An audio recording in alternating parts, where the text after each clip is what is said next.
indicated thunderstorms producing heavy rain across the warned area. Radar and rain gauges indicate between 1 and 3 inches of rain have fallen in the past 2 hours, with rainfall rates of 1 to 2 inches per hour. Additional rainfall amounts of 1 to 2 inches are possible. Flash flooding is ongoing or expected to begin shortly. Hazard: flash flooding caused by thunderstorms.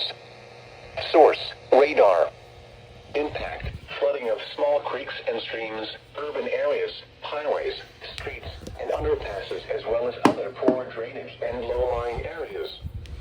Some locations that will experience flash flooding include Dallas, Garland, Mesquite, Carrollton, Richardson, Rowlett, Wiley, Farmers Branch, Bulk Springs, University Park, Sandsea, Seagoville, Addison, Highland Park, Hutchins, Sunnyvale, Dallas Love Field, White Rock Lake, Buckingham, and Lake Ray Hubbard. Turn around. Don't drown when encountering flooded roads.